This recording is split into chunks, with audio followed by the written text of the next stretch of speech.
And that is how you start a Halloween episode.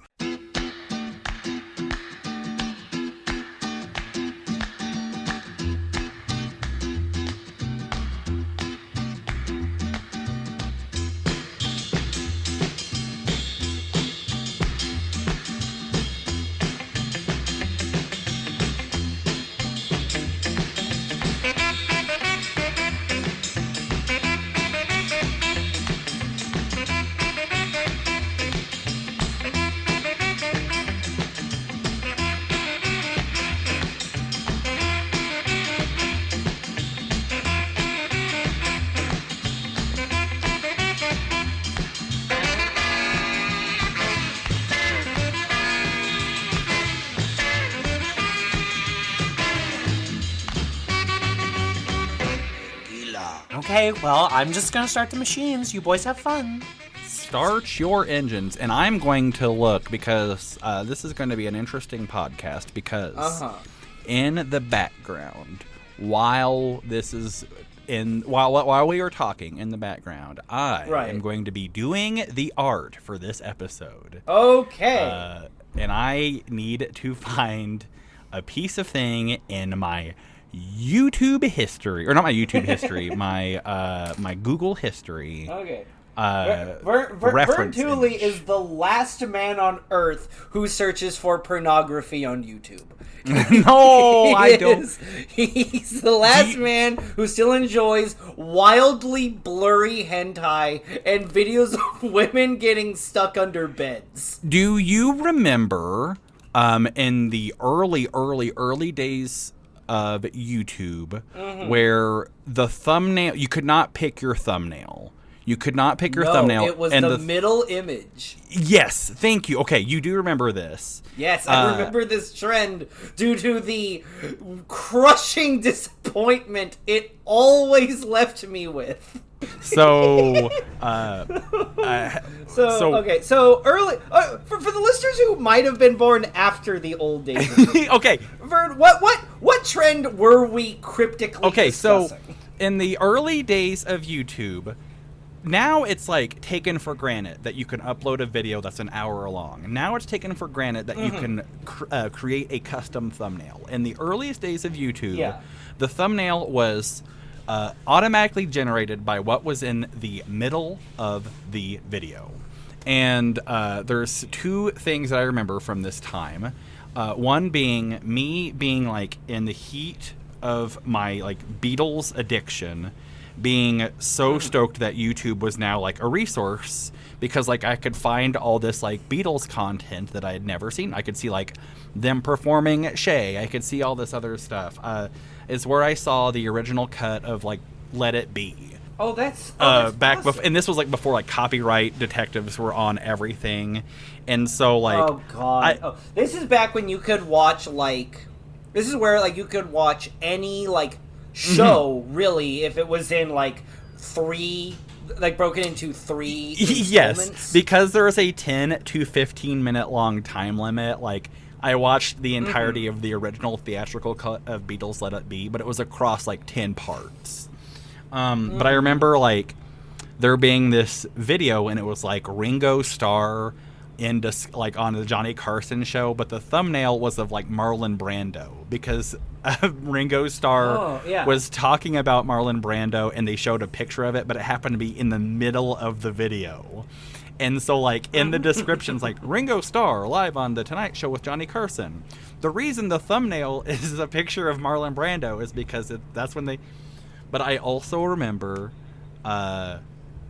being a teenage male, being on YouTube, and all of a sudden seeing a thumbnail on YouTube.com, and this thumbnail was of two women in a state of undress, being intimate with each other, and I go, oh, you don't say, and I clicked on this video, like the little pervert that I am, and I see like 2 or 3 seconds of these women in the state of undress being intimate, and then it hard cuts to this guy says, "You were looking at porn on YouTube. Now you have to watch My Little Pony." And then it just showed a full episode of My Little Pony with like a Fight Club splice of that still in the middle of the thumbnail so that it could be in the thumbnail of the video, and just being like horribly embarrassed and horribly ashamed.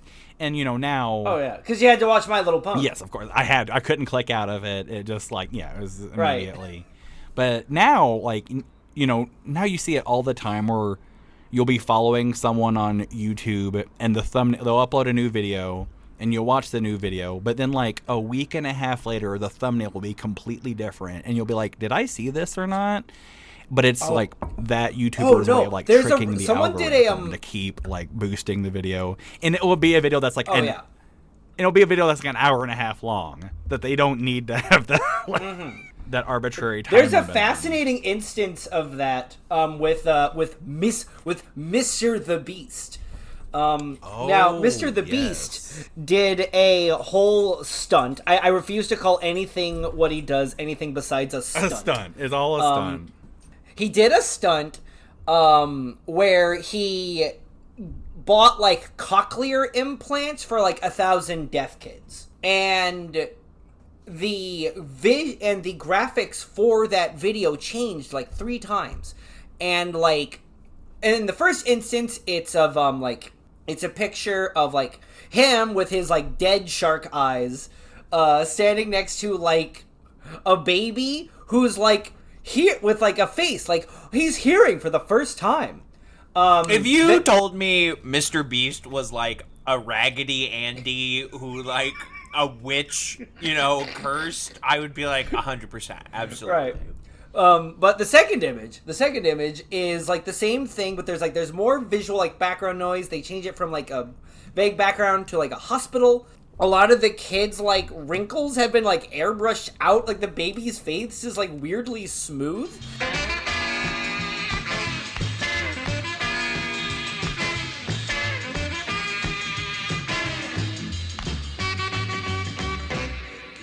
MILF.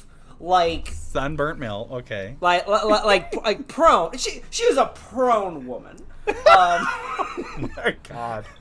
Like she'd been knocked prone. Her enemies have an attack of advantage. Yeah, everyone gets an advantage to attack her. Jesus.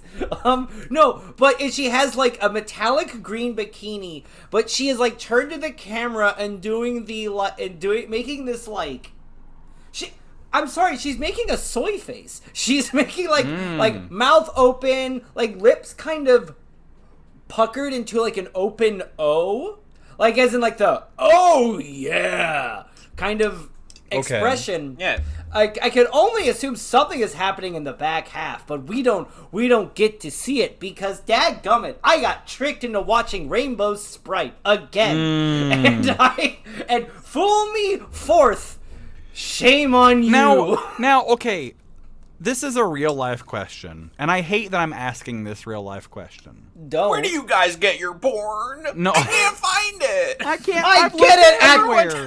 I get it like everyone else. Behind the grocery store. Here in Utah, that is essentially like how you have to get porn now.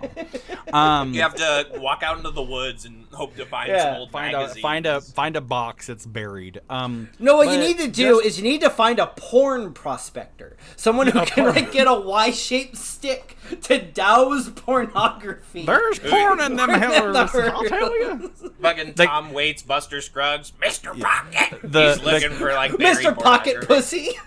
Yeah, the California 69er, the minor 69er, who like, there's porn in them hills. I'll tell you. Hey, this is good. This is a good character. But you get Justin, 16 comes, and what do you get?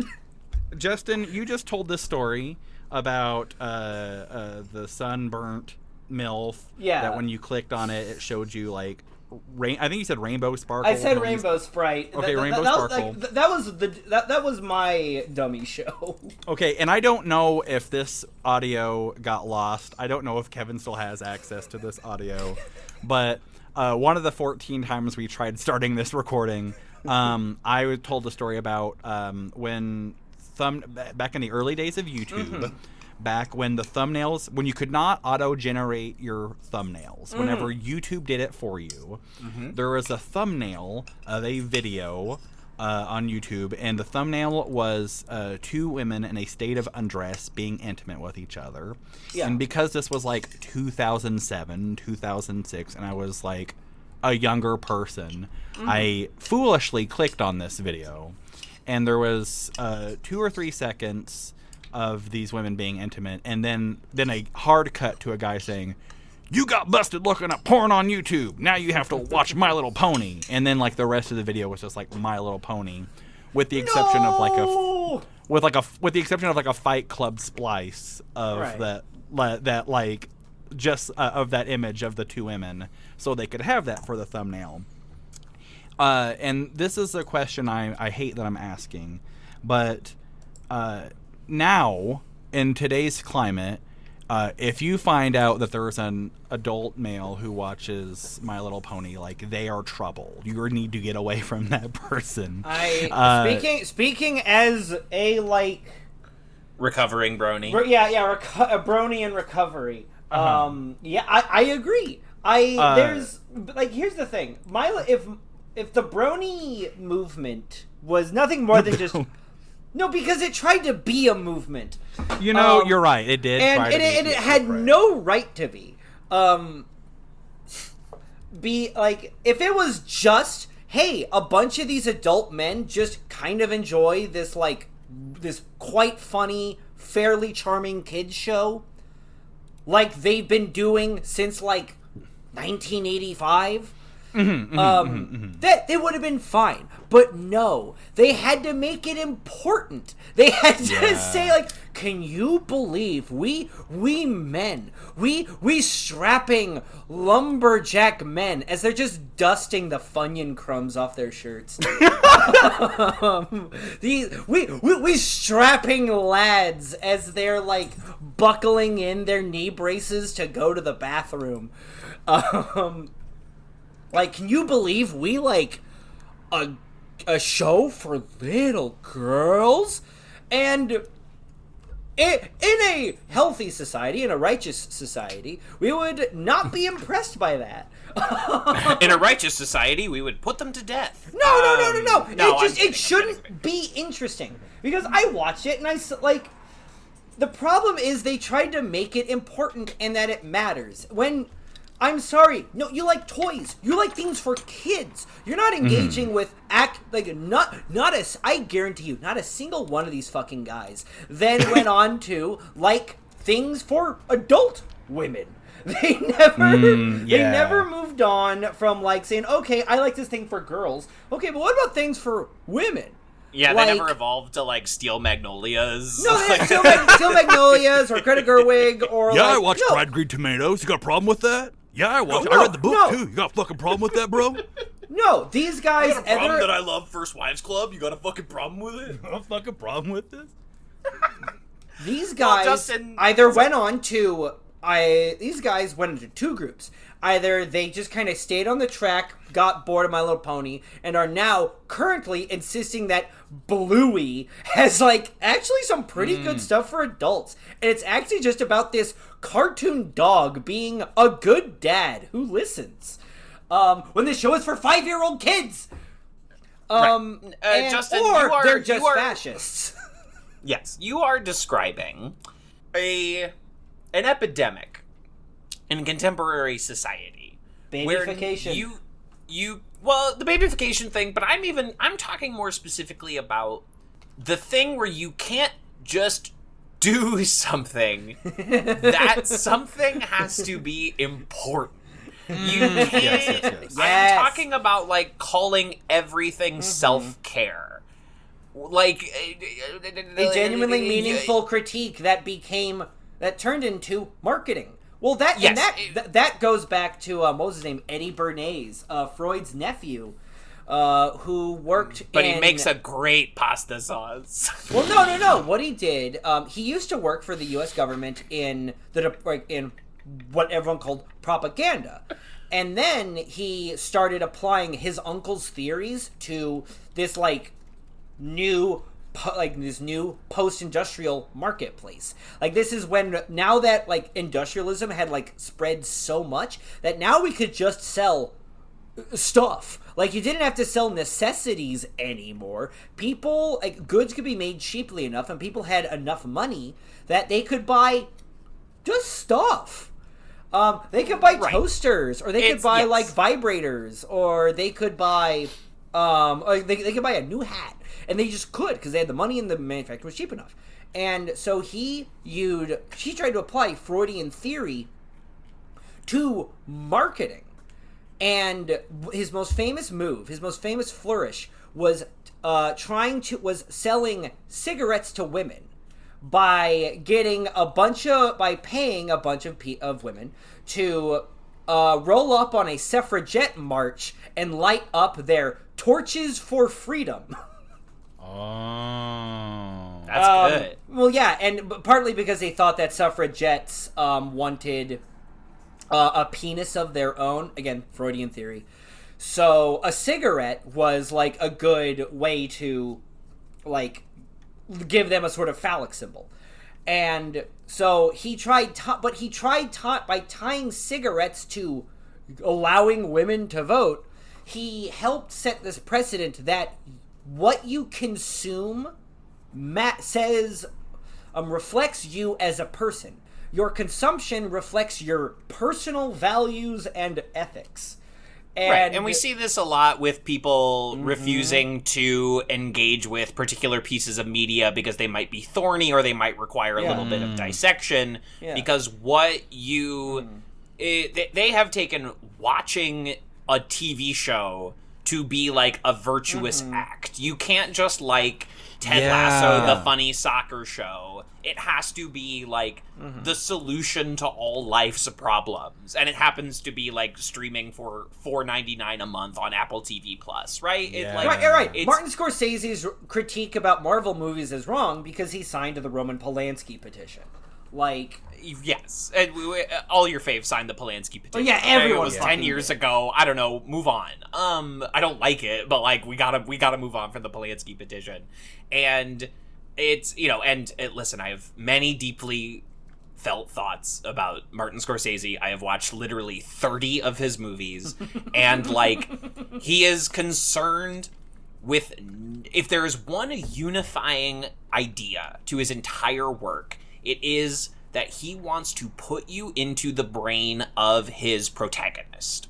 He wants you to feel how they feel. He wants you to think how they think. That's why a lot of his movies have extensive voiceover. That's every music choice, every shot choice is there to put you in the shoes of his protagonist.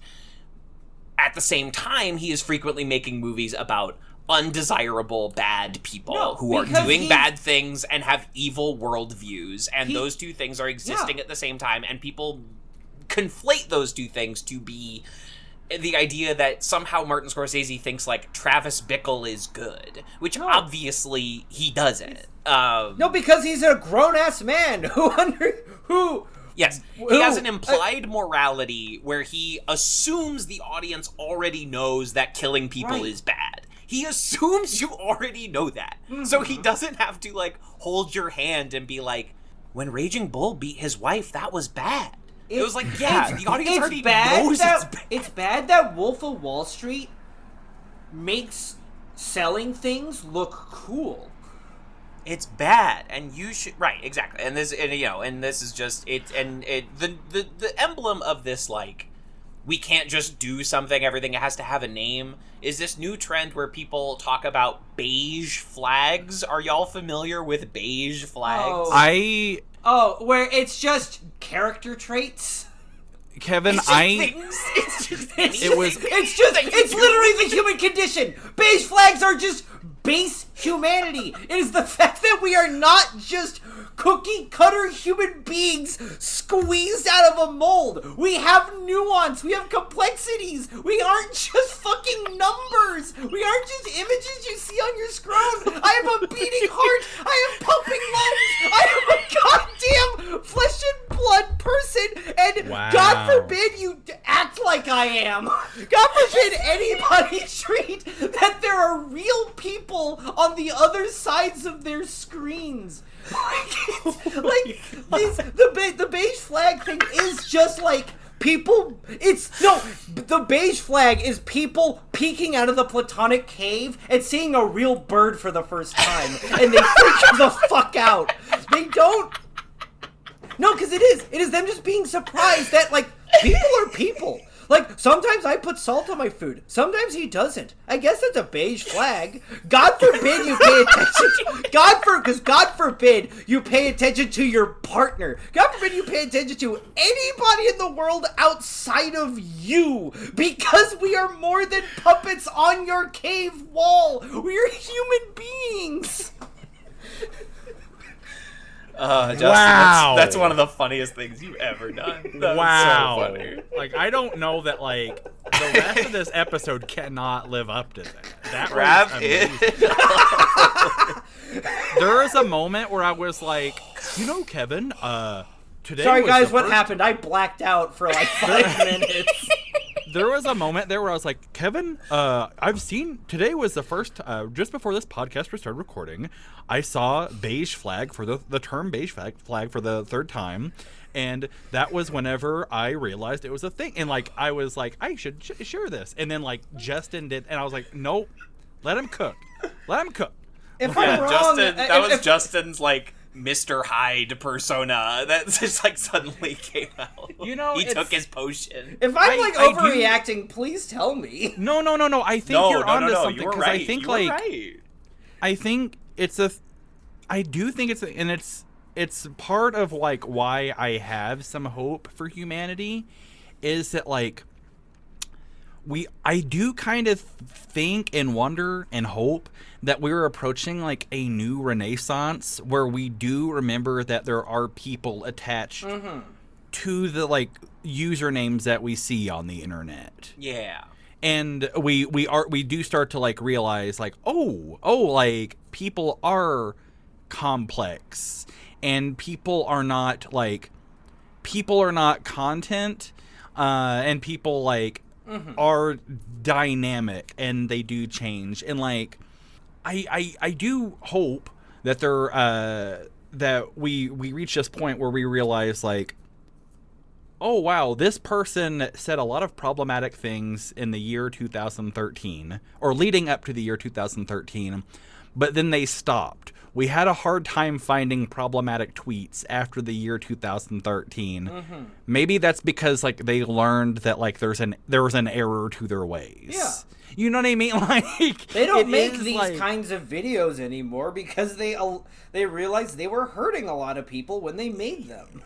Exactly, and I do hope that's a thing. I do hope that's a thing, but also at the same time, maybe referring to these traits of humanity as beige flags is not. Maybe we're not realizing there's a humanity if we're referring to them as beige flags and something to be like worried about. I do that think people sometimes put salt on their food and sometimes they don't. Sometimes they don't. No, because you have to keep in mind that we're kind of the last generation that had a time in our childhood without the internet. And in our lifetimes, like, and the kind of internet we grew up with doesn't exist anymore. Well, that whole like YouTube the Wild discussion. West, like YouTube, but not even that. Just like there was a website for literally everything, and part of the internet was just meandering hundreds and hundreds and hundreds of websites. It was just following like, this like artist I like, they have links referring to other stuff, and then you just like follow links and follow link chains. They have and you get in a forum and you talk with people, all that kind of stuff. Like, it was broken up, but in our lifetime, it's become composed because a hyper fragmented internet, it makes it really hard to track data and then sell that data. So it's better to create. So they created, which led to the sort of the second wave of the social media boom, where they tried to get everyone on a handful of platforms, all doing the same thing at once together. which led to like the hyperconnectivity and the hyperexposure, but then everything has to be in the same place at once, and you can't have like not safe for life videos in the same place as like someone trying to post videos like them reading Humpty Dumpty sat on a wall. Like, you can't to read for children who are like sick in the hospital. You can't do that. So that's what causes these like constant tussles about like terms and conditions and all that stuff.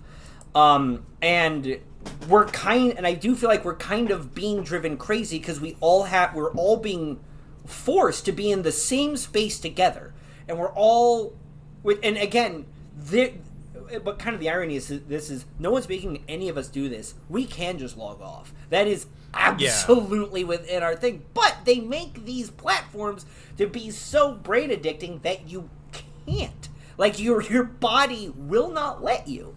So we're finding ourselves stuck in these platforms. But because of this trend, I'm going to shout out anime sickos for the term "enshittification."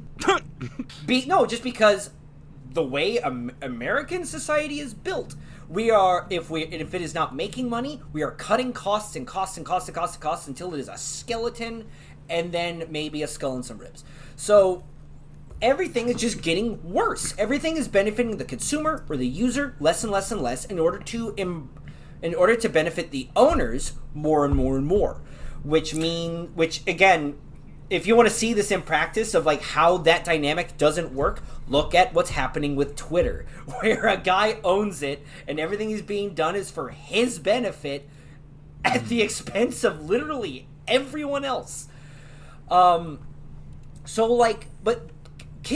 people younger than us did not grow up with the Wild West, where if you liked a webcomic, you read it on the artist's website. If you liked videos, you watched like 360 like PPs on the videos on their website. You didn't have. You watched the nativecracked.com video player. Like, you watched. I remember you watched Newgrounds with using the Flash animation system. Yeah.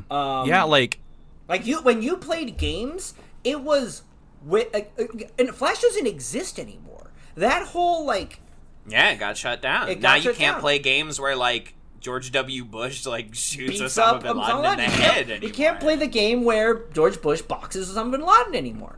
That whole infrastructure is gone. People have grown up knowing only the walled gardens, instead of the endless scrub brush, where if you're not careful, you could end up on like someone who's doing beheading videos, or TimeCube. But also the old internet was great because we could get stuff like TimeCube. Actually, TimeCube is kind of the perfect internet. Just like rambling insanity of people like showing like crazy theories and people just desperate to get their inner thoughts out there. But now, which in the Wild West, Scrubland, that's fine. There's space. Anyone can have their own little homestead where they can just pour their heart and soul into their little homestead. And maybe if people like their little homestead, they'll come and they'll have more money for a bigger homestead. And hell, maybe they can connect their homestead to other stuff. And there's like something organic and human about that.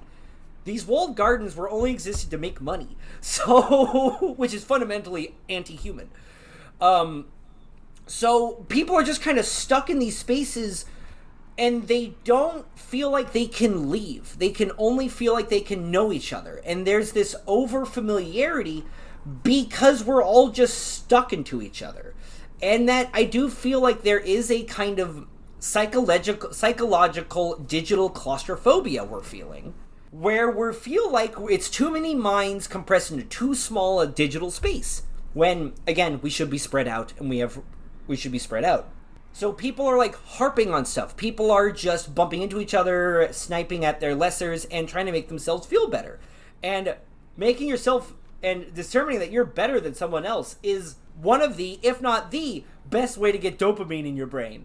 So, and for a lot of cases, it's better than sex.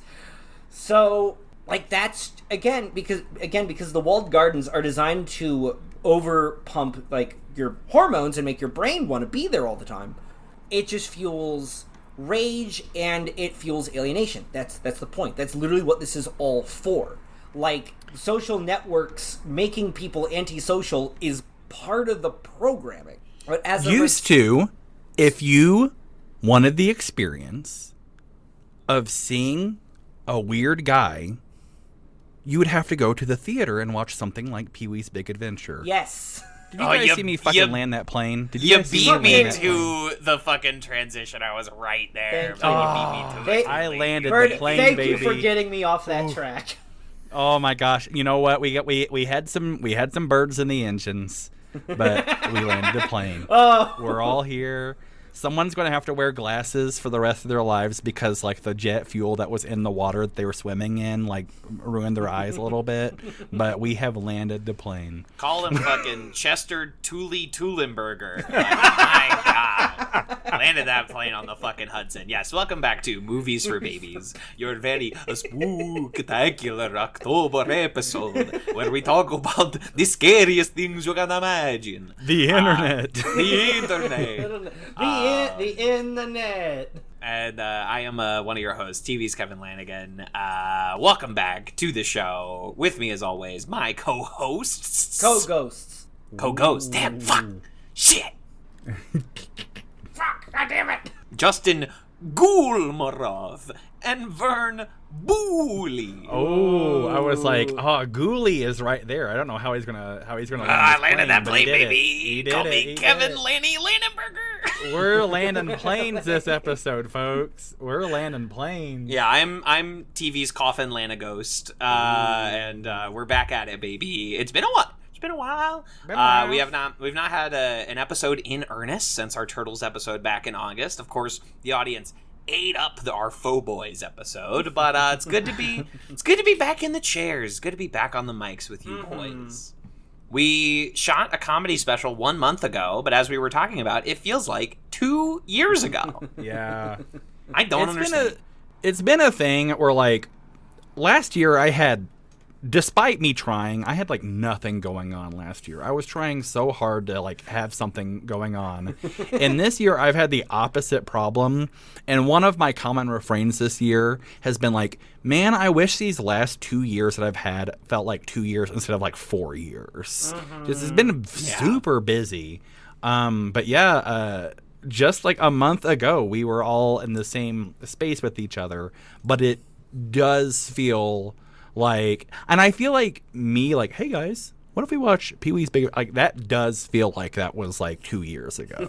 It does. I completely forgot that, like, and I liked the movie, but I completely forgot that, like, Mutant Mayhem was a month and a half ago. We also recorded 2 episodes in 1 month.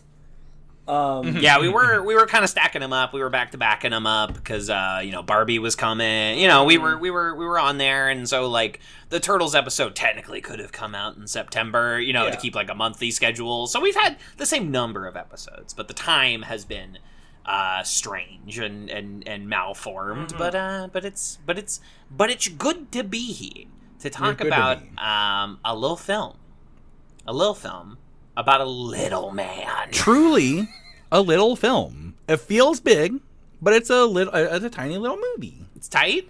It's like 95, 97, something. He's a small man. Of course, yes. You already saw in the title of the episode, and you've been asking the whole time, when are they going to actually start talking about this movie?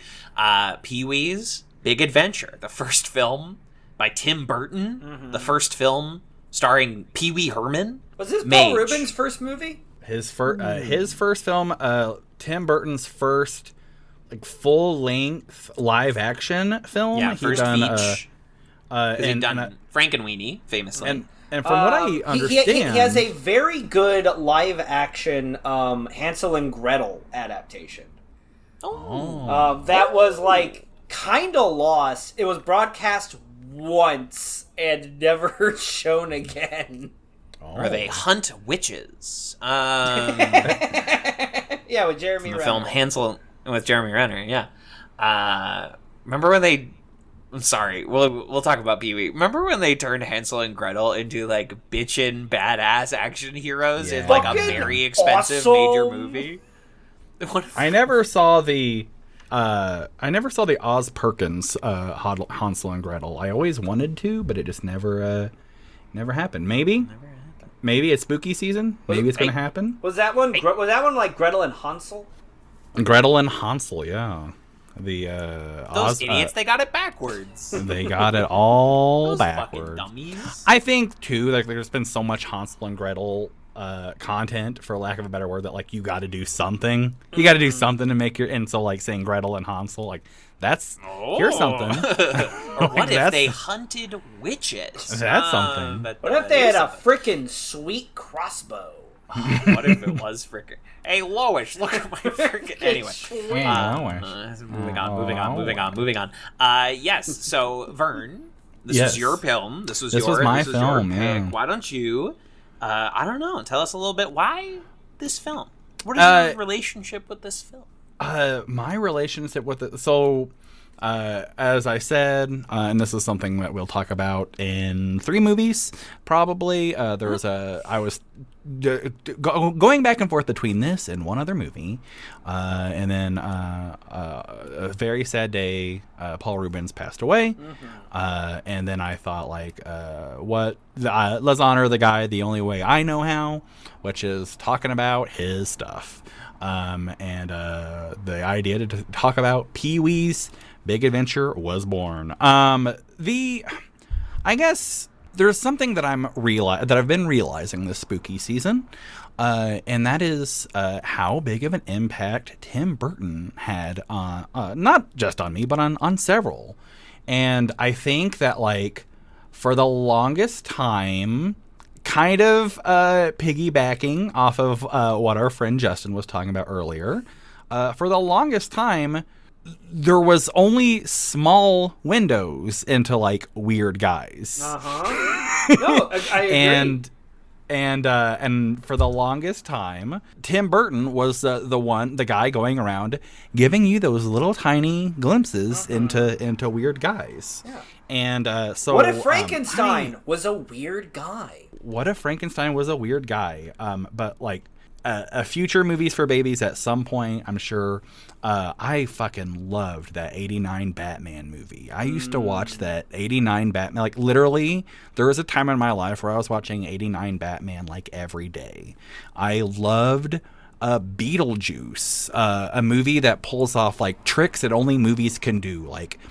Like what it's like to have an afterlife, what it's like to have like this like bureaucracy in the afterlife, what it's like to have Alec Baldwin be a likable human being, just like tricks that only movies can do, and Pee-wee's Big Adventure was one of those, like, just like when you're a kid, I think a lot of it is just like Pee-wee Herman is a small child in a man's body. But just there was just something so magical as a little kid, like seeing that breakfast machine and just immediately knowing, like, this is this guy's world. Just in the last couple of years, I've been exploring the media that made me kind of fall in love with media, and I think Pee-wee's Big Adventure is a big part of that. A movie about the world's oldest child experiencing a nightmare, like for something that is for like children, especially like pre-internet children that did not have Fortnite, like something that truly is a nightmare, which is like our bike being stolen. Like prior to in Fortnite. Yeah, prior to internet, like, if you're like your escape to a world outside of your own was like going for a bike ride, and without a helmet, and Pee-wee needs to get a city bike subscription. You pay $200 a year, you can check out any bike. It doesn't really matter if it gets stolen. You know what I mean? Absolutely. And but I, as a small, and this is a surprise to absolutely no one, but as a wee one, I loved Pee-wee. I loved watching Big Adventure. I loved watching Pee-wee's Playhouse. I loved the Christmas special that he did. Just because, like, you don't get to... back then, like, production design was kind of a novelty, you know? And just seeing things like Pee-wee's house in this movie, like, you don't see those things. You don't get to see bright colors, and you don't get to see, like, interesting, weirdo things. And as a pre-internet kid, where there was not a lot of access to weird stuff, like, that was huge. And I don't know. And also, you know, this was a movie that put Tim Burton on the map. This was his first live-action thing. From what I understand, it's the first thing, like, Danny Elfman ever did the score to. The guy from Oingo Boingo The guy is gonna from do Oingo. film scores. The guy from the Exactly. Forbidden Zone?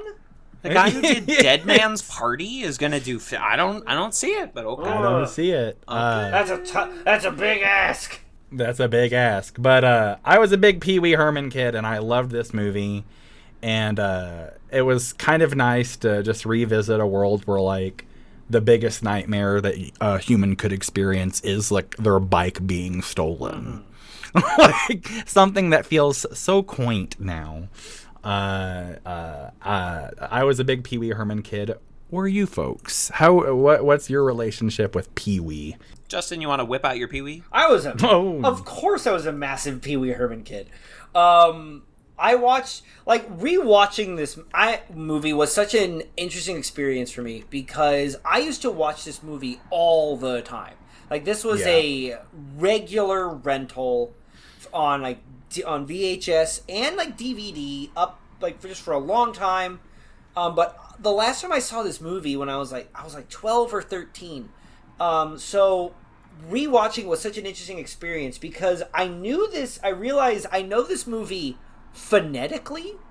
Like, I knew what, like, the lines sounded like. But I didn't get the, like, jokes a lot of the time. Which again, I think is kind of the whole point of Pee-wee. Pee Wee Herman is, like, one of our, if anything, kind of our last great clown. Just this, like, wild, childish, lovable, like, trampish persona. Who's the whole joke of him is that he, like, talks and acts like a little boy, but he still has, like, the knowingness of an adult, and he, like, navigates that sort of blurry space. But, like, you know, I watched Pee Wee Herman. I also watched a ton of Pee Wee's Playhouse as a kid.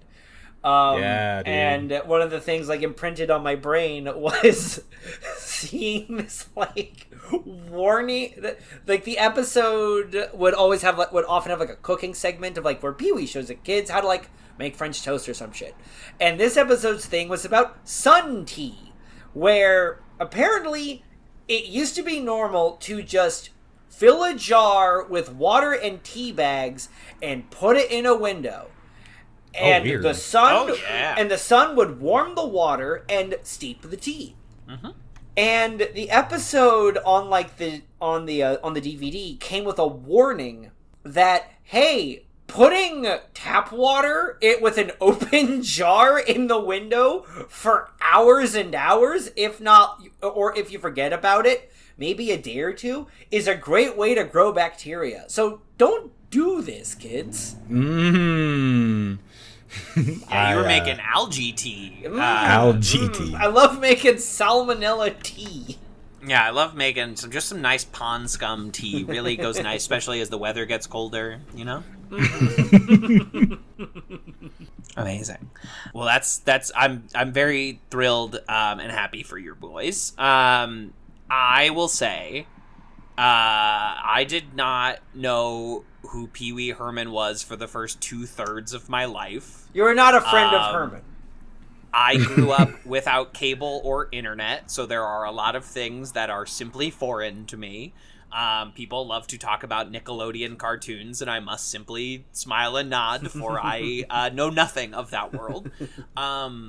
So I did not. I think there is a very good chance that the first time I ever heard the words Pee Wee Herman were on an episode of Comedy Bang Bang, the TV show, where Pee Wee Herman was a guest, and I said, what the fuck is what is this? Who is this strange man in my ears? Who is this? And this is like, I'm a devout, like, 12-year listener of Comedy Bang Bang, the podcast. I'm used to weird characters, but they were weird characters that, like, I had some familiar. I know Don DeMillo. Mm-hmm. I know the Cake Boss, you know, but I was like, this guy isn't from Comedy Bang Bang, so what's happening here?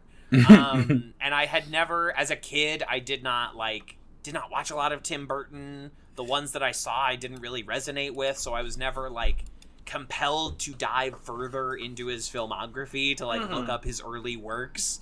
And so this is strange and foreign to me, but I do understand the way that a young Vern or a young Justin, you know, saw this and latched onto it the way I did, like, The Master of Disguise starring Dana Carvey, a film we will talk about on this show, because it was a deeply important movie to young Kevin. The way I latched onto A Wayne's World or a Holy Grail, not that you boys didn't latch on to any of those films, but I see how one gets there as a young person, as an exploratory person. Watching it for the first time as a childless 30-year-old man is a slightly different experience. I'm sure. Oh, I'm sure. It's a thing that truly does not exist anymore. I'll walk back to that statement in a second. Whenever I've watched this movie so many times, and it is one of those movies where every time I watch it, I get something new out of it, and that's something that I appreciate about it. But it is a thing that kind of doesn't happen anymore. I was thinking about. I was reminded whenever I watched it this time. I was reminded of Ernest when we talked about Ernest Saves Christmas. Sure. Oh, and very similar, like these character comedies. Yes. Yeah. And it's just a thing that kind of doesn't happen anymore, where it's just like, no, Mike Myers was the last guy holding down the fort of, like, making a movie about this weird character. I guess Sacha Baron Cohen was maybe, like, you the have last to person. be your character. Sacha Baron Cohen and the random, like, YouTube guy made a movie. Or like, yeah, or Fred. you know, like AVGN, Fred, or any of Doug Fred, Walker's the movies. AVGN movie. Of course. There's that guy who I don't know their name, and people are going to hear this, and they're going to hear me say this, and they're going to know exactly who I'm talking about, but I don't know their name. But there's a guy whose, like, gimmick on YouTube for the longest time was, like, weird guy on the news, and it's this, like, weird goth-looking guy who, like Bowser or whatever. Kind of, sort of, and, like, no, that's from Mario. He's got a movie now that, like, I see advertised on, like, coming to Fathom events, because of course it's a Fathom event. Oh yeah, that's a 2-day window. Well, yeah, with the screenings of Joey. Yes, this is. Exactly, and it's you know, we saw. It's not like a true, like, return to the trend, but, like, I do think a recent example of something like this is Barb and Star Go to Vista Del Mar, where it's like, here are weird particular characters that are not just the actors playing themselves doing loosely edited improv. Or like right? Anchorman. Anchorman is a great example. I guess any of the Up Till Talladega Nights. But yeah, this is something that just, like, falls off in the mid-2000s. Like, after Talladega Nights, after Goldmember, after Borat, you know, like, it's gone. Then Will Ferrell's just playing himself when he does a movie. You know, Sacha Baron, Bruno didn't take off the way that Borat did, you know, all those years later. The Love Guru, like, there's something that happened in, like, the mid-2000s. And it's possibly because they were not as good. Like, we just, funny. None of those movies are as good as Anchorman. But, like, I don't know. It just, like, in, like, 2006, after that, we just lost our taste for this. Yeah. And suddenly, you know, unless you're, like, don't mess with the Zohan, it's like, it's a defunct and forgotten. You know what? it started falling off exactly when Judd Apatow got popular. Yeah. As a director, it falls off like exactly when Knocked Up comes out. The enshittification of comedy, going from like crafted personas and scripts to, no, I'm serious, loose, shaggy improv that's very easy to produce, and you just kind of stitch together. Yeah. And I think enjoy some of those enshittified movies, but well, I think part of it. Go ahead. I think part of it too is just like with some of these folks that like. I think some of these folks, like, you see the Love Guru, and whether you do or not, I think if you see the poster for the Love Guru, you're like, I know what that is. Yeah. Without watching it, it's like it's Mike Myers playing another horny person.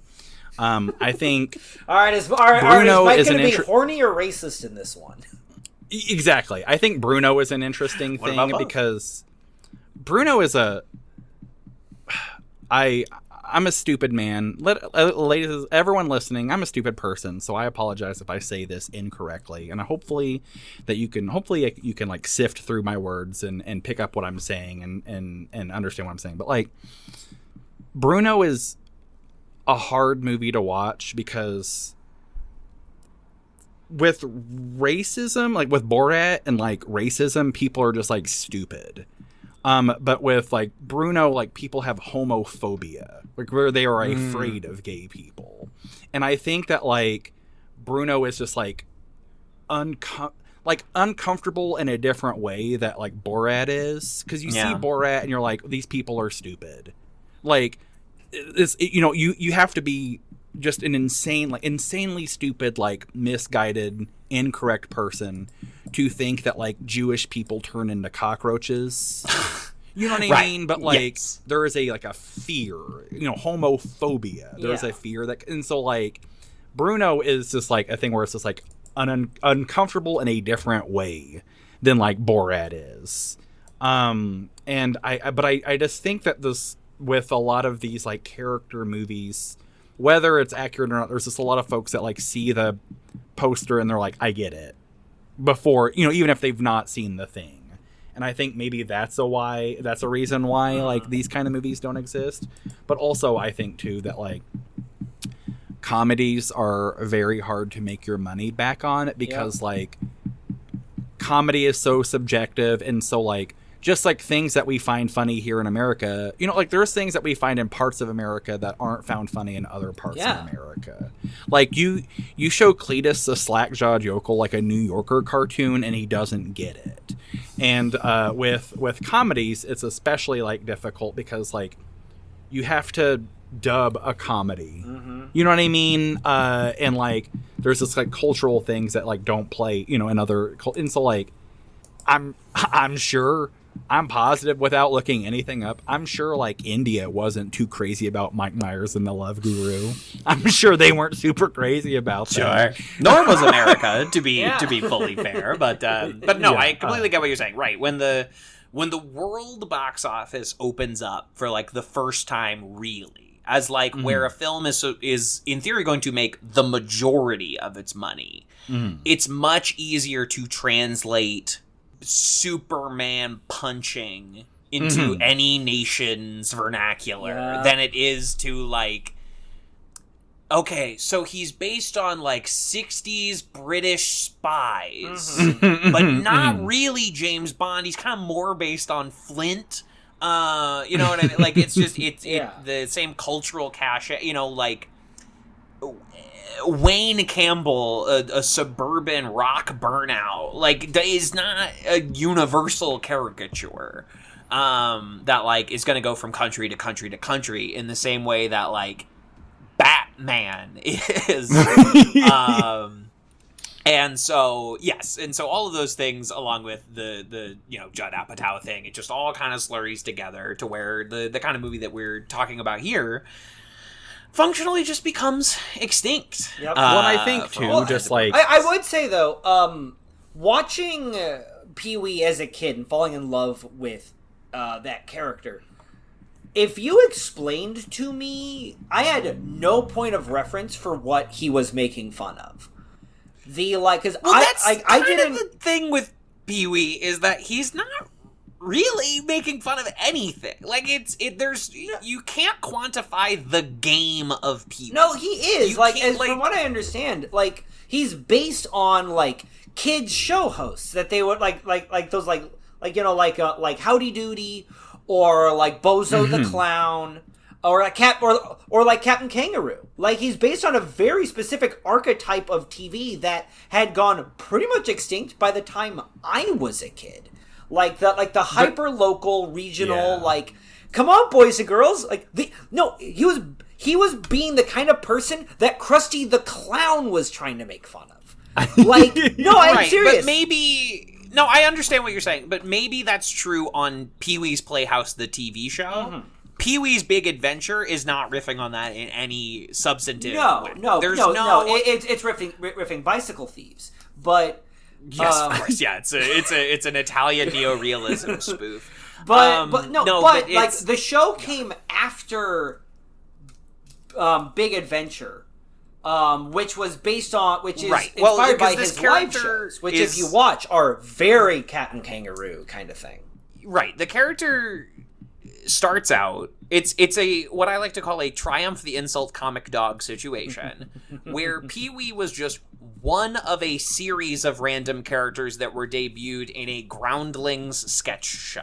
They were doing bad stand-up comics, and the bad stand-up comic that Groundlings cast member Paul Rubens came up with was Pee-wee Herman. But what I'm trying to articulate is, like, when I say the game, are y'all familiar with, like, the game of a character, the game of a comedy scene? Does that make sense? Like, it's what is the repeated action that is funny? So, like, the game of Groucho Marx is that he is this low class, bloviating guy who's going to act unbecoming in any situation, and you keep putting him in high stakes or high society situations, right? That is the game of Groucho Marx. The game of Austin Powers is that, like, he's the least suave person in the world, but everyone thinks he's the suavest, coolest, hottest guy who's ever lived, right? There's no game to Pee-wee. There's no, like, you can't quantify what this is. There's no rules. He has, like, and this is not a criticism, what I'm saying, but it's just, like, it is an id. He has, like, 4 different voices. I personally maintain that he might be the devil. Like, it's just, like, there's no rule. There's no, like, basis. And again, this is not a criticism, but it's just, like, a wild, unwieldy thing. I would argue that there is a game. It's a very vague game, but it's still a game in that Pee-wee's a big kid. He's if you took, like, the brain of a child and put it in the brain in the body of an adult, like, up to where part of the joke is his suit's too small. Like, because, like, if you look at his house, he is a kid. It is a child's house. It is if you gave a child the agency of an adult, he would act like that. If you gave a child a budget. Yeah, he would have the fireman pole. He would have the bunny slippers, complete with carrot that they pretend to eat. He'd have the breakfast machine, and etc.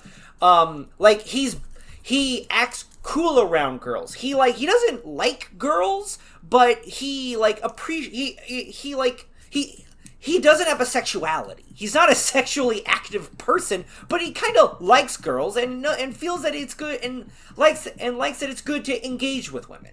And girls. I don't know if he does like girls. I don't know. I just, like, he's so mean to Dottie. Well, he's mean because he's kind of mean to everybody, but he's very nice to Simone. Right, that's what I'm talking about. That he might be the devil. Like, he's kind of a cruel master. But in the way kids are cruel, he's catty, he's obnoxious. But again, and it's a very simple, kind of self-absorbed way that, I don't know, to me reads very childish and not like adult malignant, or like he's like he never hurts anybody. He's Gabriel from Malignant. He turns around. Like, he never hurts anybody. He just puts them under. He just gets one over them.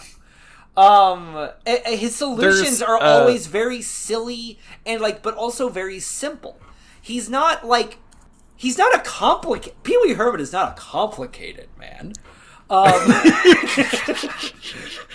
But he is capricious. He's flexible. He's fluid. Again, in the way a child is. There's a shot. It's like one of the first shots of the movie, and it's Pee-wee in his bed, and like it's a thing where like it's one of those things like you would never see until like I've seen this movie a trillion times, and it's I think the first time I ever clocked it on my radar was this time I watched it, but like. In the foreground of Pee-wee's bedroom, there's like a toy giraffe, there's a toy dinosaur, there's a toy something, and there's a Howdy Doody puppet on the neck of it, like it's riding it. And I think like that's you know like the strongest hint that you ever get into this movie about who Pee-wee is as a person until you watch the movie.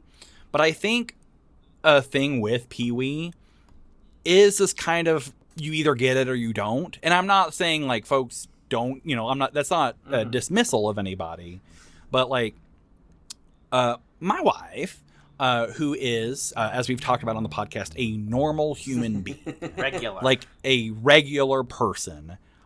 She did not grow up with Pee-wee. She does not know Pee-wee. And it was something that I was like talking with her about, and she thinks Pee-wee is fine. After a certain point, whenever we watch any kind of Pee-wee thing together, she does tap out. It's exhausting. It's a lot. But, it really wears you out. But it is a thing where I asked her about it, and apparently when she was growing up, and again, she's also a pre-internet person, and she's she's a person who grew up with like cable TV, but the options for cable TV back then are vastly different for the options for cable TV now. But it was a thing that like she doesn't like Rob Dyrdek's ridiculousness. when Pee-wee Herman came on her TV as a child, my wife's father, who like served in Vietnam as a Marine, would be like, nope, and he'd change the channel. And I think he's really triggering to like vets. Yeah, well, absolutely. I think it's more so just like Pee-wee is like there's Herman in the bushes at the Veterans Hall. Yeah. But part of it but also I think part of it is it's like with Pee-wee, you either get him or you don't. And I think that there's some people that they see like a grown man with rosy cheeks and like this gray suit with the red tie going like, and I think they are immediately like mentally exhausted by this image, and they're immediately like, nope. And I think that's like a normal thing to have. It's completely reasonable to experience fight or flight responses towards Pee-wee Herman. Yeah, me and my friends would have killed Pee-wee with hammers, let me tell you that much. But it's like, I think it also has a lot to do with being exposed to this as a child, and then just sort of your brain writing it in and being used to it. Obviously, I'm sure there's plenty of people that have come to love Pee-wee as an adult only, but it feels like something that has to be informed with, like, a sense of nostalgia, or, like, yeah, after a certain point, like, I'm kind of grabbing the temple of my nose. And that's not to say that I didn't enjoy this movie. I did. There's plenty of very funny stuff. There's plenty of very creative and fun stuff, but it's never going to be in my soul in the same way. I watched this with my girlfriend, who, until I said, oh, I have to watch Pee-wee's Big Adventure, had never heard the words Pee-wee Herman before in her entire life. Even more normal than your wife, Vern. She then revealed to me that she had never heard of Dr. Jekyll and Mr. Hyde. So there's always a very interesting like list of things that she knows about and doesn't know about. Girlfriend of the pod. But we watched it, and I think we both had a good time.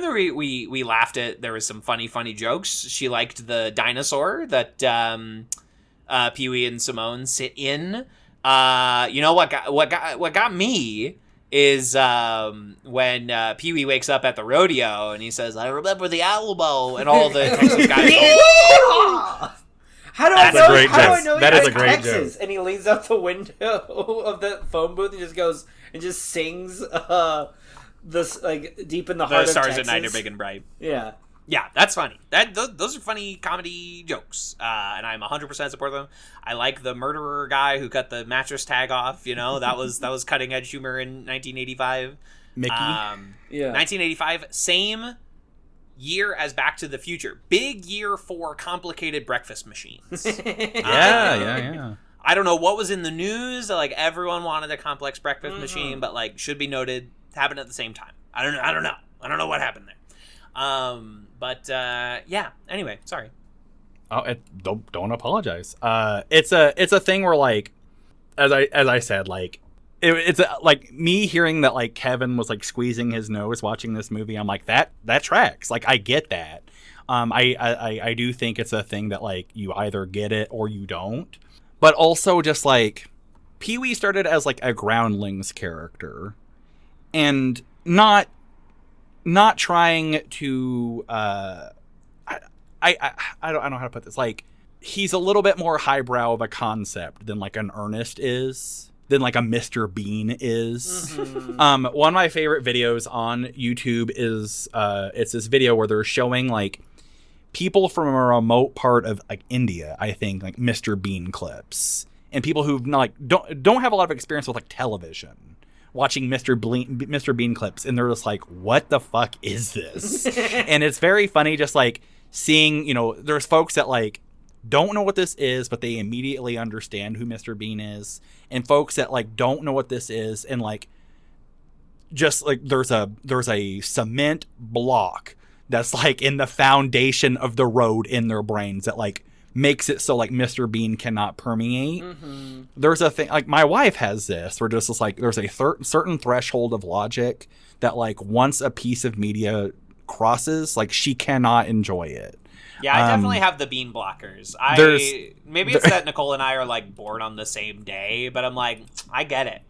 We got the bean blockers up. That day is just a no-go. There's a movie that I really enjoy, and it's also a movie that I would never ever in a million years ever recommend to Kevin, but it's called Wrong, and it's a film by Quentin Dupieux, who made Rubber, the Killer Tire movie. And Smoking Causes Coughing, which I watched this year, and I quite enjoyed Smoking Causes Coughing. Well, and I like Rubber. The first shot of Wrong is your standard, like, alarm clock shot. And it's one of those, like, alarm clocks where the numbers are, like, little plastic flaps that come down. And it says, like, 7:59. And then the alarm clock flips over and it says 7:60. And that's the first shot of this movie. That's funny. And my wife saw this shot and she said, nope. And she just immediately got up off the couch and left the room. That was and so I think there's just like a certain threshold of logic that some folks have where they're like, no. And I think Pee-wee is like one of the higher bars to clear. Like, he's a higher bar to clear in like track and comedy track and field than like Ernest is, than like Mr. Bean is. Ernest is like the a Three guy. Stooges are. Ernest is like a guy you could meet as just like just a kind of lower class loudmouth who won't leave you alone. Pee-wee Herman is like a car. He's like if Bugs Bunny like stepped into the real world, and that'd be like really awkward and uncomfortable. Right. This is what I'm talking about of like Pee-wee not being a recognizable form of being with a game, is that like you get Ernest. Like, whether you like Ernest, it's like, oh yeah, Ernest. I get it. He's a talkative southern simpleton. Mm-hmm. Got it. Pee-wee is the soul of the id, but I guess it's the uniqueness of the human animal that we were talking about earlier that like I'm fully on board with Quentin Dupieux, but just like I don't get Bean. Or I don't get the Beverly Luff Lynn guy. What's that? The Greasy Strangler guy? Like, yeah. And of course, I like that guy. But I can't. But I can follow Dupieux. I don't know. It's just there's just sometimes there's just an alchemy. I love Three Busy Debras or Auntie Donna, but there's like other absurd like rules-less comedy that I don't vibe with. And I think this is why like. Because movies nowadays are made for a grander scale than they used to be. there's this, so a lot of movies are made because for like Chinese audiences, because like it's the biggest country in the world. If your movie's a hit there, you're going to make your money back. That's why we're getting Aquaman 2, baby.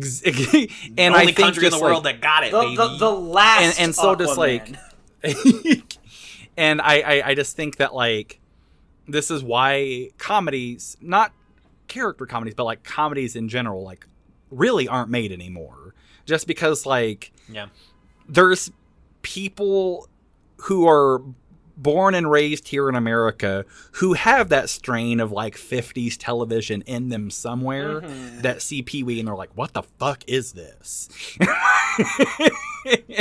And it's a harder sell for some folks to and this is not a knock on anybody. It's just like Pee-wee's a hard thing to like wrap your brain around, and comedy is the most subjective thing that there is. And you can't really teach someone to like a kind of comedy if they don't think it's funny.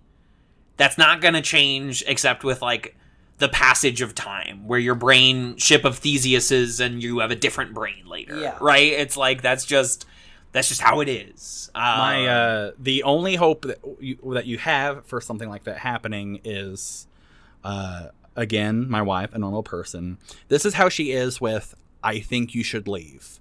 She'll sit down and watch like whenever a new season of I Think You Should Leave drops, my wife will sit down with me and watch it, and she completely no-sells it. It does nothing to her.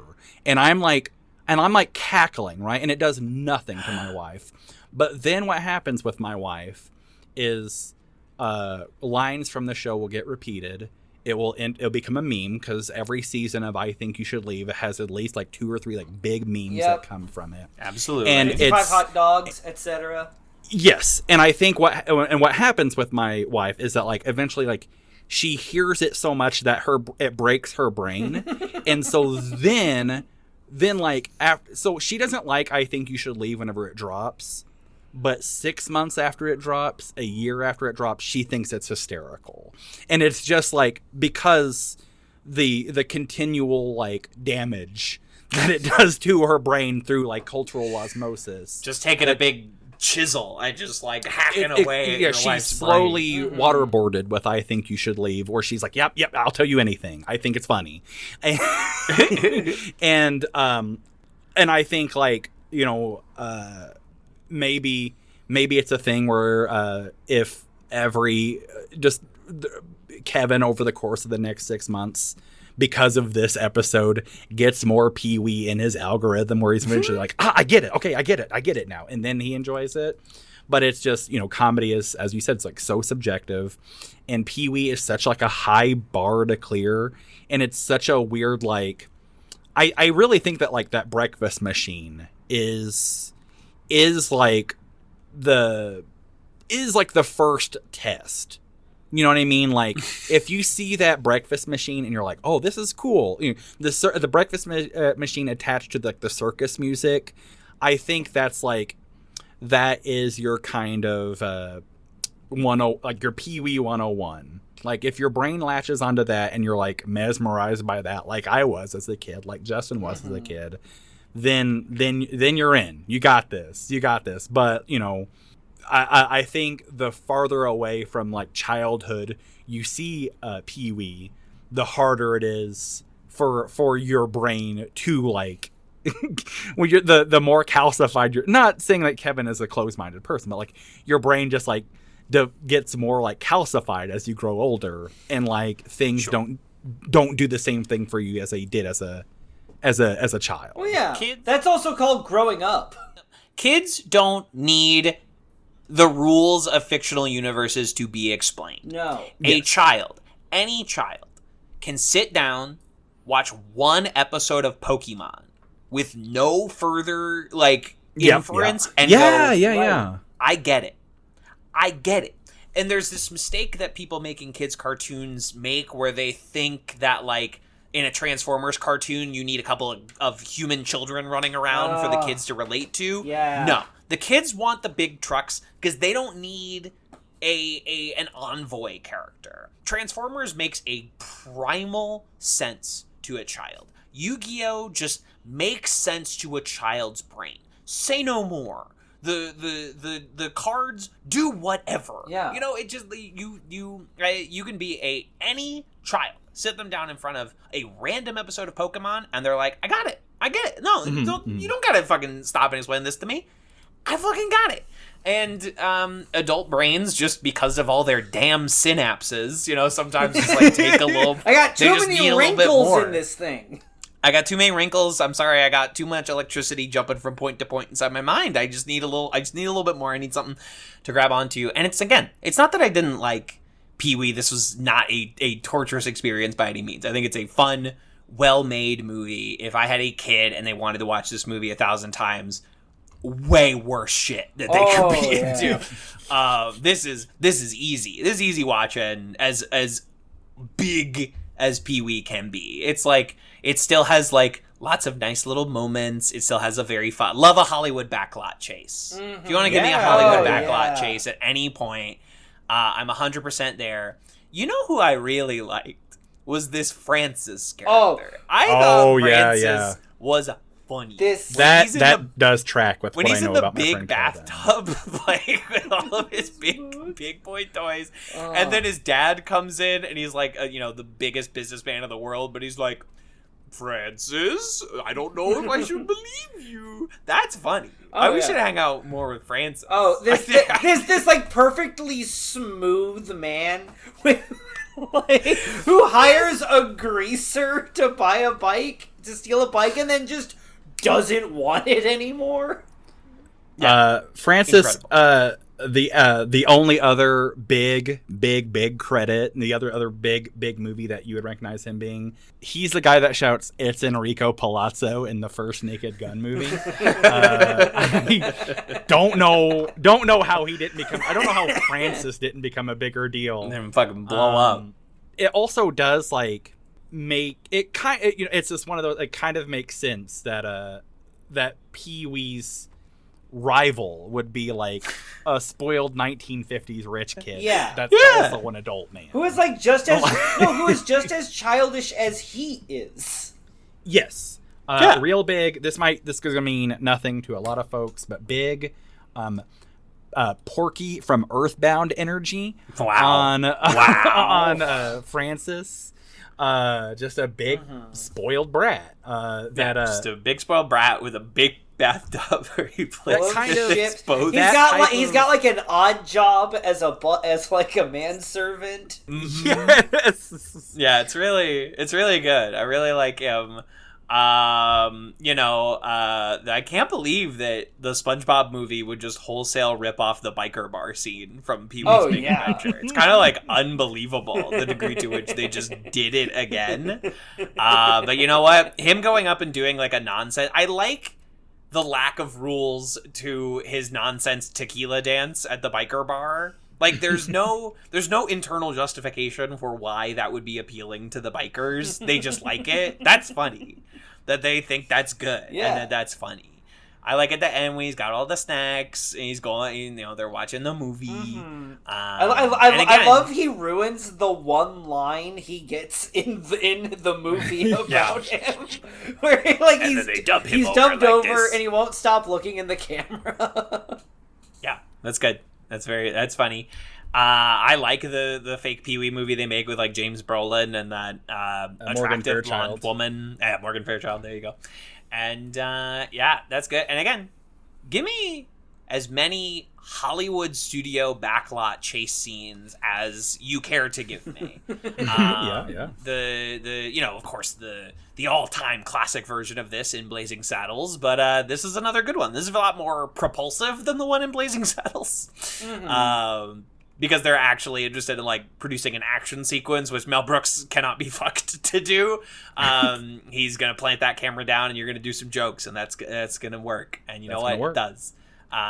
Mel Brooks is no Tim Burton in the style department. I'll say it. A strong effort in Mel Brooks's silent movie with the wheelchair. True. That's true. I'll give him that. He could be stylish when he wanted to. He just never wanted to. Why should he? Why should he? Like, truly, why should he? We didn't need it. You know, he's stylish for, like, it's kind of a Tim Burton kind of situation where, like, boy, he's really trying in a lot of departments in, like, the front half of the Mel Brooks career. And then there's a lot of, like, fuck it, just put the camera down. It's going to be a lot of blood splashing onto Steven Weber. Like, we don't need to do anything fucking fancy. But you watch, like, High Anxiety, and you're like, he, like, directed this. Yeah. Like, there's shot choices, there's interesting camera angles and, like, visual bits that, like, by the time you get to, like, Robin Hood Men in Tights, he cannot be fucked to do. Oh, yeah, he is. No, because Robin Hood Men in Tights, he's not even writing new jokes anymore. He is. Yes, he's just using the same jokes from the old movies. Yeah, honestly, it's a greatest hits collection. Yeah. Yeah. He just does half the jokes again. And you know what? The movie's all right. Cary Elwes really carries it on his fucking back. There's this, Mel Brooks kind of enters this, like, Mike Love era Beach Boys kind of thing, where all of his material is, do you remember the old stuff? You know what I mean? And because, like, like his big, like, uppercut of a joke at the end of Robin Hood Men in Tights is like, hey, it worked in Blazing Saddles, a black sheriff. You know what I mean? Like, whenever Dave Chappelle is made sheriff, he goes, a black sheriff, it worked in Blazing Saddles. Like, it's just a very big, like, the young, you remember this? Young Frankenstein musical ends with next year Blazing Saddles. Yeah, exactly. Has never materialized. Never. Yeah, it's like, cannot be bothered. It's like you watch. Yeah, it's a bad idea. Young Frankenstein was not particularly good idea. I think the producers was just sort of like a 1 in a million kind of like, wow, that really works. That thing really fucking cooks. Yeah, I don't know. This isn't a Mel Brooks podcast, but you watch Spaceballs and you're like, I think he forgot to put the jokes in. I think he had like an editing timeline with all the jokes, and he forgot to click that back on before hitting export. He left the real marked jokes in the car. Yeah, he forgot it because, like, that movie's really resting on the comedic bravura talents of Bill Pullman and Daphne Zuniga. Like, sorry. It's Spaceballs has this thing, and I think Mel Brooks was like, and to a degree he was right. To a degree he was right on this because Spaceballs is still, like, talked about and still, like, has a cultural footprint. I liked Blazing Saddles, not Blazing Saddles. Spaceballs as a kid. Yeah, but kids love it. But I think it's got that, you know, I think he's expecting, like, people loving Star Wars to do a lot of the heavy lifting on that. Yes. And it has this thing that, like, I've seen one before. I've seen this before. I've seen this, like, multiple times before. But there was a time in our lives where we had a lot of fun with making puffin characters in a wrestling game. And but near the end of that period in our lives, we started getting a little petered out with it and a little tired. And I just remember Kevin. This is an insane choice of words that I'm about to string together in a sentence. Kevin editing Chris Nick Polini's wrestling ring entrance. And Chris Nick Polini is, like, walking out to the ring, and it's playing, like, this, like, abrasive Mark Henry theme song, which is this, like, loud, just, like, mean, I'm going to kill you rap music. And Chris Nick Polini is doing, like, a sexy Brie Bella dance. And Kevin said, with, like, zero energy in his voice, like, in a near catatonic state, Kevin goes, yeah, that's funny. and I think so much. If you squeezed Kevin's corpse to get, like, the last breaths of life out of him, that's what would come out. Yeah, and I think so much of just, like, Mel Brooks now, or at least, like, Mel Brooks' like later period stuff is like, yeah, just that kind of. That's funny. Yeah, that's good. I think this isn't a Spaceballs podcast, but I think part of the issue with Spaceballs is that Mel Brooks is a lover of the classics. Yes. You know, he stays up late at night legitimately reading, you know, like, old Russian novels, and that's how you get the 12 chairs. He loves classic Hollywood westerns. He loves classic Hollywood monster movies. He loves Hitchcock. And so there's a passion behind his motivating to like lovingly send up these like classic genres of literature and film. Not for nothing. That's what he grew up with. Like it's not that's just in his he DNA. likes the classics. He grew up. He's an incredibly old man, nearly 1,000 years old. 1,000-year-old man in the year 2000. Yeah. He grew. That's the stuff he grew up with. But that's just what he's. But he's also just.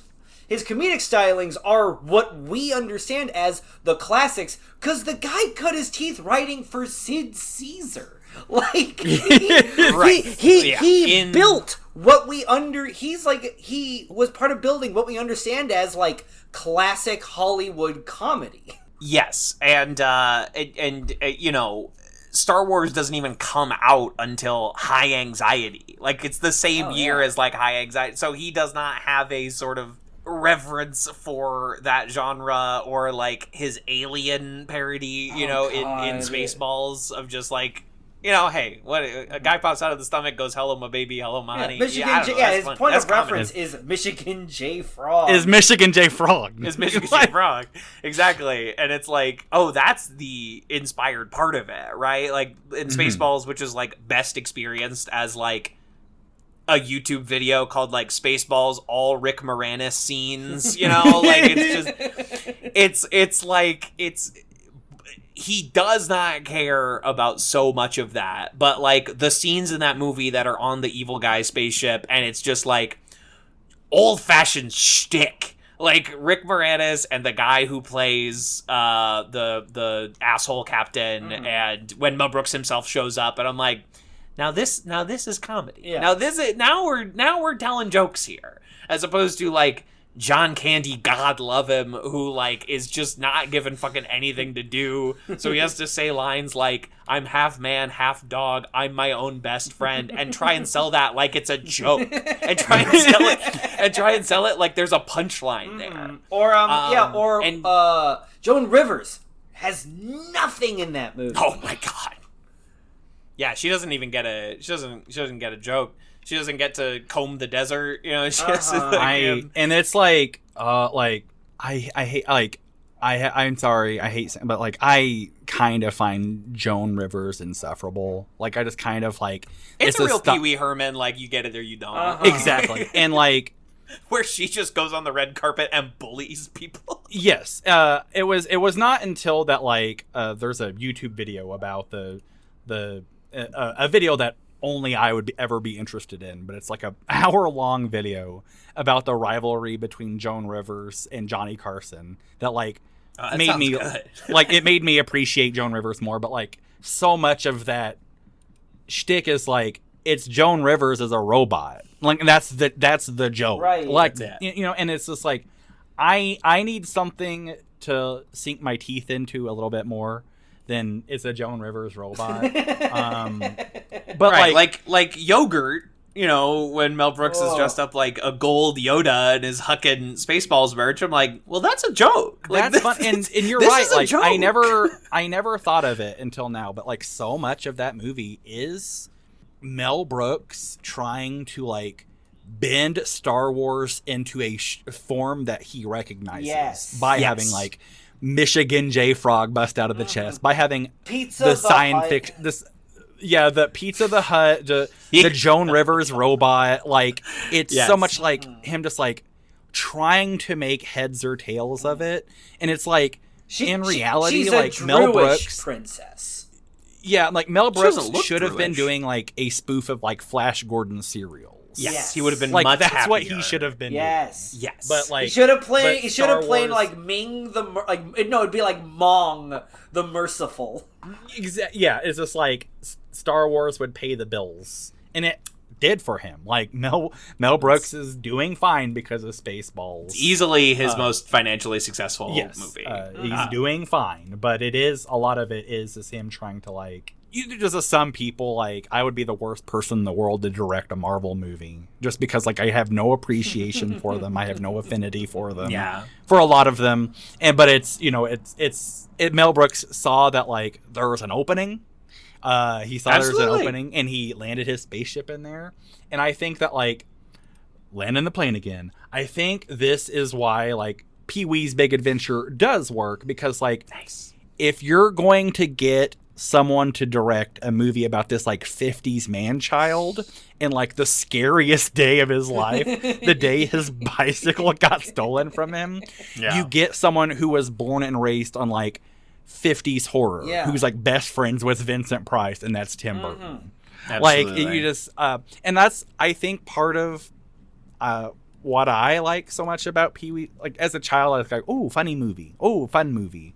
But like now as an adult, I think part of why I love this movie so much is just like Paul Rubens, the man, getting just like, let's get everyone I know who's funny. Let's get everyone I know who's talented. Let's get everyone who I've worked with before. Like let's get them all together and just like make something that we think is fun and funny. Let's get a little Phil Hartman in here, just to kiss, like that's what his stage show was. Phil Hartman wrote the script, co-writer of the script. He truly, and I think it's just like I think it's born from that like let's make something that works for us, and hopefully the rest will follow. You know what I mean? Just that kind of.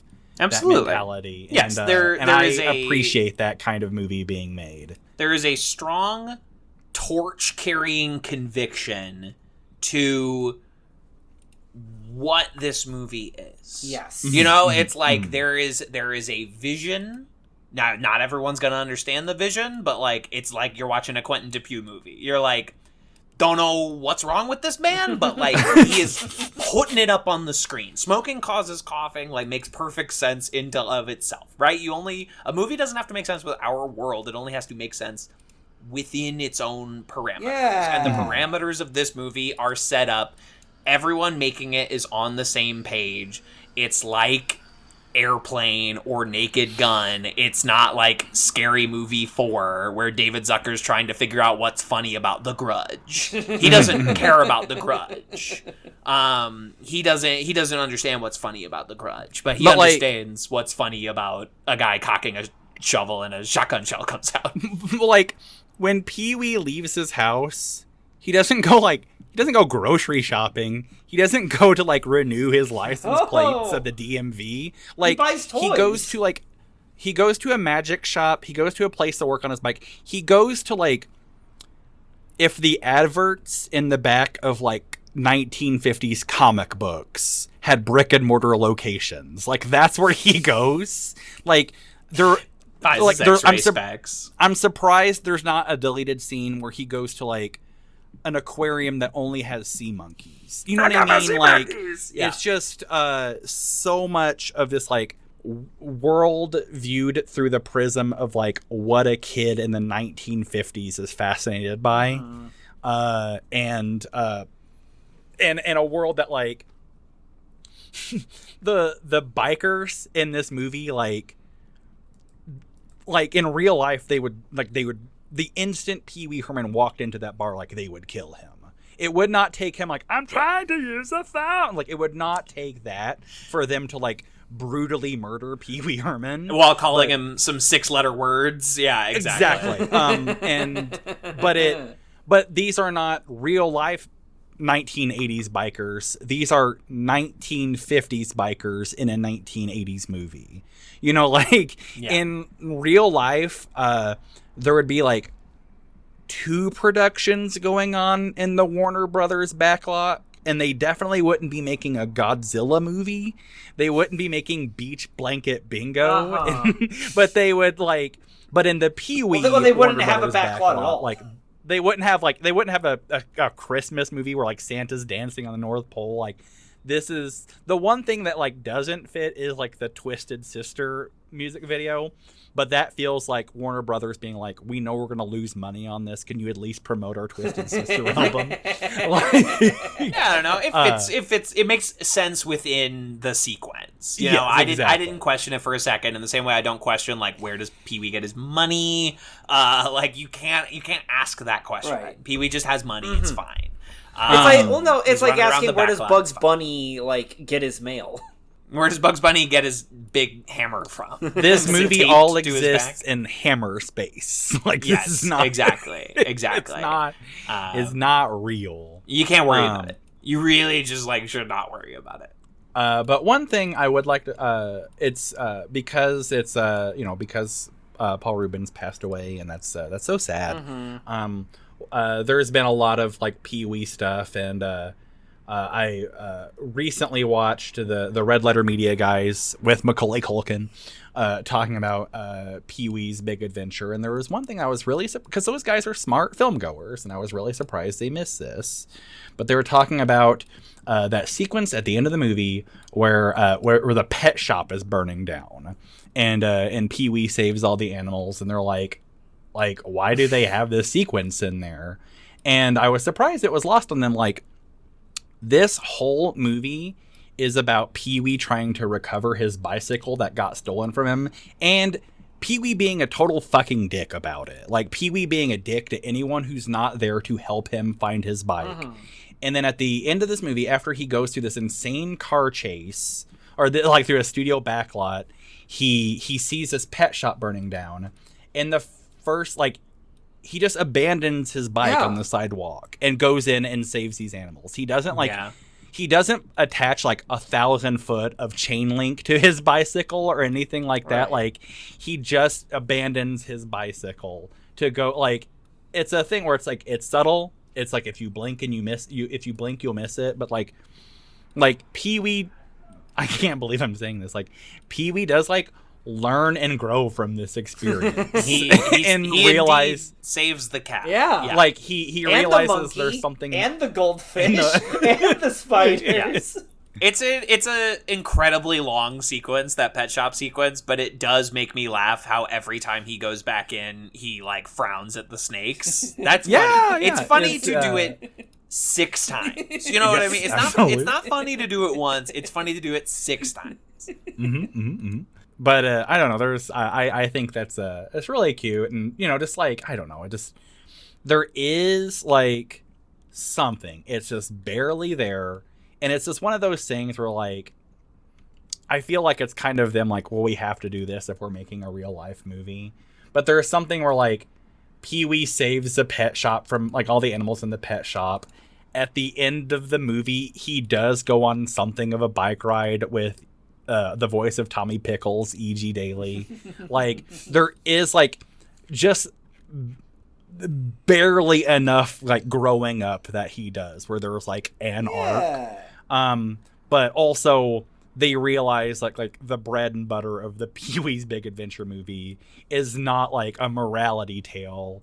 It's let's find a framework to hang our weird jokes on. Yeah, there's not that scene that exists in every single movie where someone has to blow up at Pee Wee and be like, "Don't you get it? You're treating everyone like a big jerk," and then we have to spend 10 minutes with everybody being mopey and sad. Yeah. It's just we don't need all that. No one does Pee Wee. No one does Owen voice at Pee Wee. Hey, thank God! I saw what you did back there, and you should have given Francis that trick gum. That made his teeth and mouth run all black. That wasn't okay.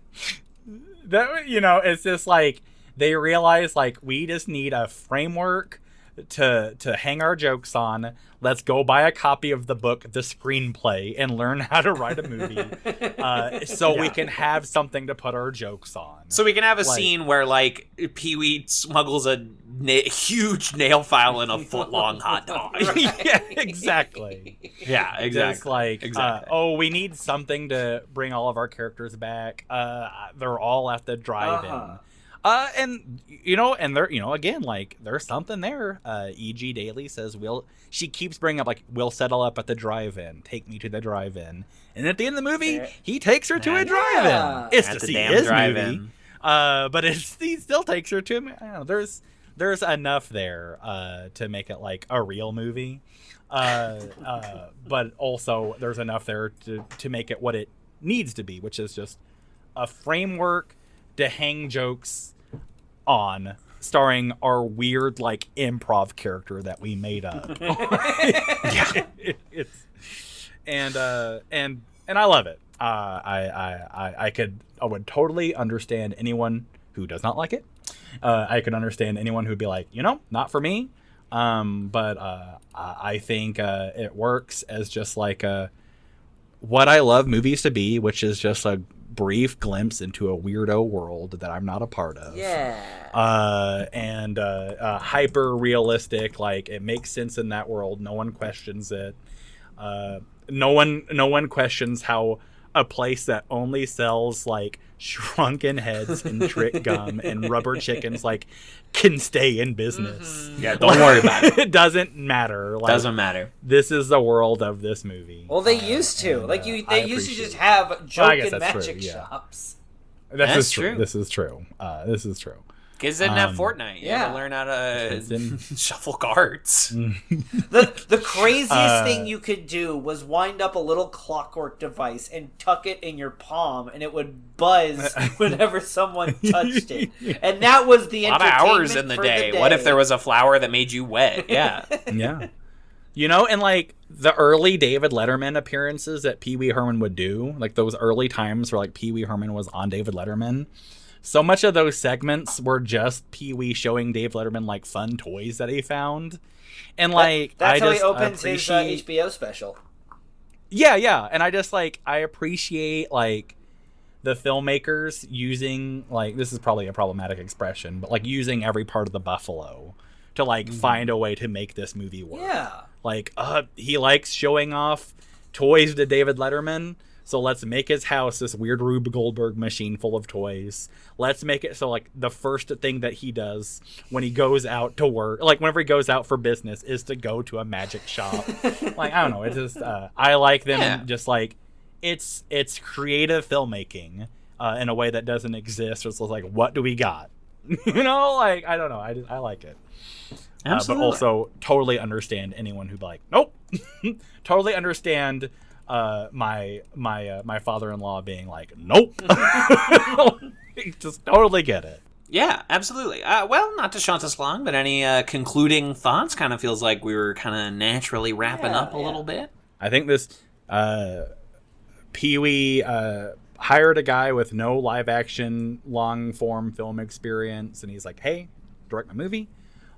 He brought in, like Phil Hartman and Cassandra Peterson and John Paragon and all these, like, all of his people that worked in his comedy troupe, like members of his comedy troupe, to be a part of this experience. So many of the people that are in this movie would go on to be in, like, Pee-wee's Playhouse. Like Tim Burton's doing well for himself. Danny Elfman's doing well for himself.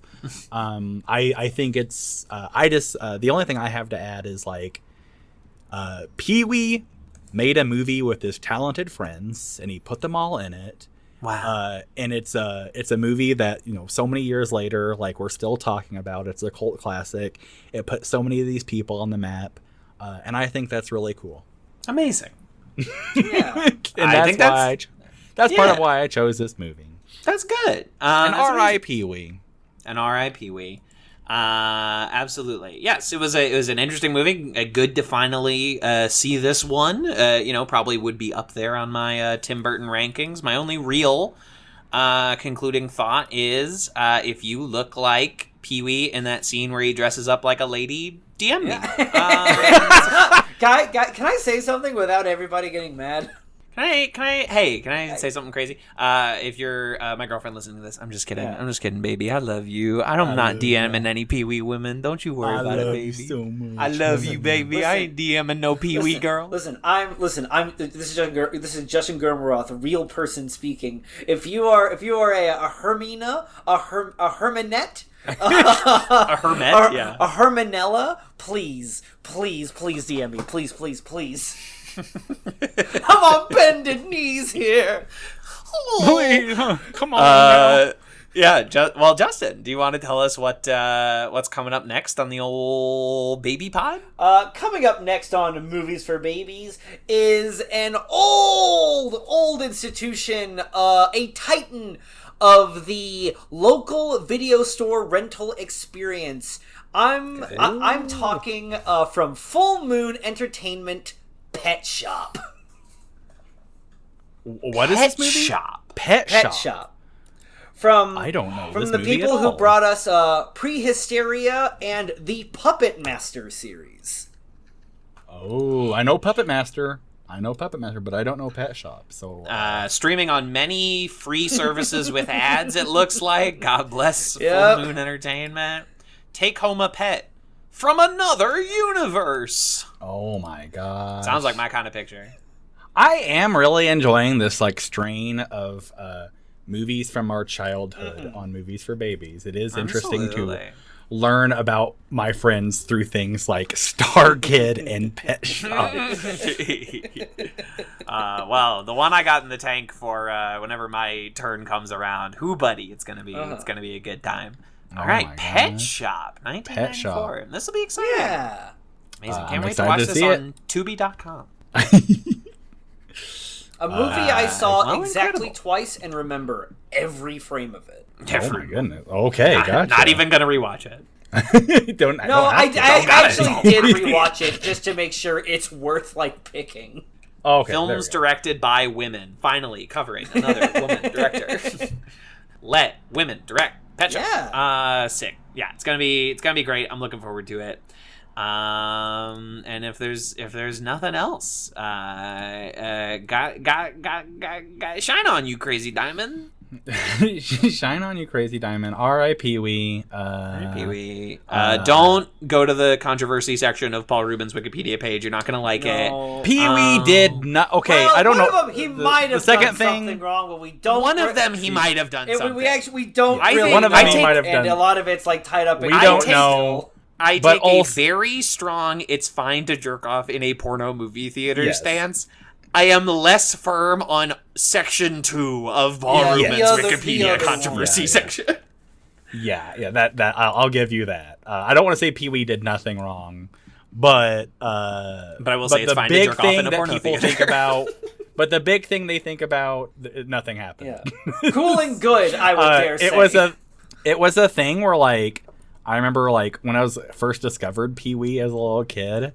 Of course I'm sharing it with all my friends, and then I remember his older kid named Daniel, and he's like, Pee-wee Herman got arrested, and I said, Mon Dieu, oh my God, what for?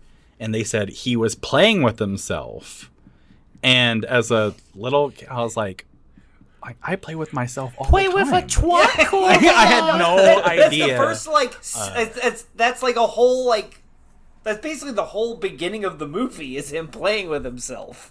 Yes, I had no concept of, and then someone later on, whenever I got older, elaborated. Oh, he was, playing with his dick, and then but I still didn't like. This was a pre-sexual. I had no idea like what that meant. Vern was like, looks at his hairy palms and like hides them behind his This is- I pick up my tapping cane. it's just like. I guess Pee-wee was a big part of my development because I somehow learned what like masturbation was because of Pee-wee. I forgot that masturbation made you go blind. I forgot that was one. Thank God I've never masturbated. I forgot that one. Kevin's eyes are perfect. I got 20/20 vision, baby. It's all still inside. This has been Movies for Babies. Movies for Babies. I have to echolocate.